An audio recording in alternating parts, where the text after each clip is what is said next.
This is the story of how one man managed to turn a nation's economic crisis into a tool for building a totalitarian dictatorship. How a society exhausted by war became vulnerable to lies, propaganda, and hatred. The story of Adolf Hitler is a warning, a reminder of what happens when fear, economic collapse, and national humiliation become weapons in the hands of a radical. This is not a film about a hero. It is a story about a destructive rise to power and how anti-Semitism became the core of the Third Reich's ideology. Adolf Hitler was born in 1889 in Braunau am Inn in the family of a customs official. His childhood was far from peaceful. A strict father, frequent relocations, and little stability. In his youth, Hitler showed intolerance to opposing opinions, dreamed of greatness, and had an unhealthy need for recognition.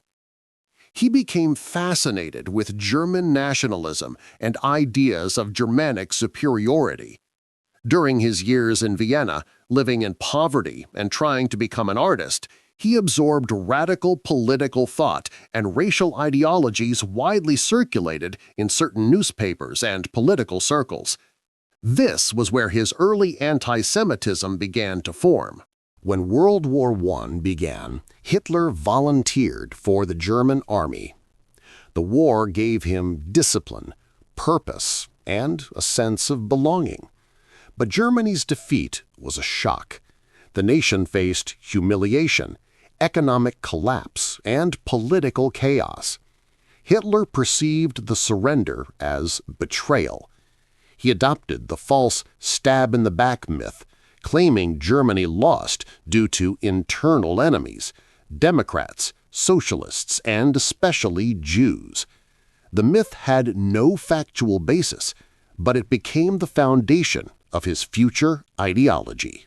After the war, Hitler joined a small political group, which soon became the National Socialist German Workers' Party, the NSDAP. He quickly rose to become its main speaker, thanks to his ability to manipulate emotions, exploit fears, and deliver fiery speeches. The party's ideology mixed radical nationalism, racism and anti-Semitism, hatred toward democracy, and promises of a great Germany. Hitler claimed Jews were responsible for the country's defeat, economic problems, and cultural decline. This was a lie, but it gave people someone to blame. In 1923, Hitler attempted a coup, the Beer Hall Putsch. It failed, and he was arrested. But the failure became a victory in disguise. Hitler used the trial as a political stage, spreading his views across Germany. In prison, he wrote Mein Kampf, outlining his future plans, destroying democracy, establishing a dictatorship, and most importantly, excluding Jews from society and stripping them of their rights. The global economic crisis of 1929 became Hitler's greatest opportunity. Millions of Germans lost their jobs. The democratic government failed to quickly improve the situation. The NSDAP offered simple answers to complex problems. We will restore the economy. We will return national pride. We will eliminate enemies inside the country. Anti-Semitism was central to the propaganda. Jews were falsely accused of causing the crisis and controlling the economy. These claims had no basis in reality, but they gave people a convenient scapegoat. In January 1933, President Paul von Hindenburg appointed Hitler as chancellor, believing he could be controlled. It was a fatal mistake. Hitler immediately began dismantling democratic institutions. After the Reichstag fire, which the Nazis blamed on communists, emergency laws were passed. They allowed Hitler to ban political parties, arrest opponents, and restrict free speech. Within months, Germany became a one-party totalitarian state.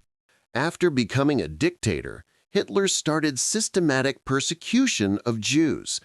In 1935, the Nuremberg Laws were introduced, stripping Jews of citizenship, banning mixed marriages, and segregating them from society. Anti-Semitic propaganda flooded everyday life.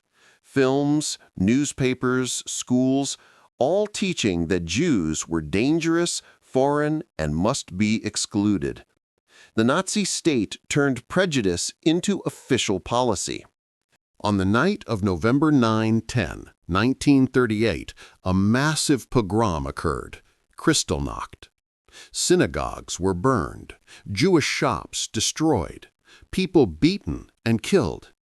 It marked the transition from discrimination to open, state-sanctioned violence. After the outbreak of World War II, anti-Semitism escalated into systematic extermination. Ghettos were created, families starved, deportations began, followed by mass shootings and concentration camps. The Holocaust was the systematic murder of 6 million Jews. The Nazis built death camps, Auschwitz, Treblinka, Sobibor, Belzec. People were killed through gas chambers, executions, starvation, and slave labor. It was industrialized genocide, calculated and methodical. Hitler saw Jews as a racial enemy and sought their total annihilation. His hatred, built on lies and fanatical ideology, caused one of humanity's greatest tragedies.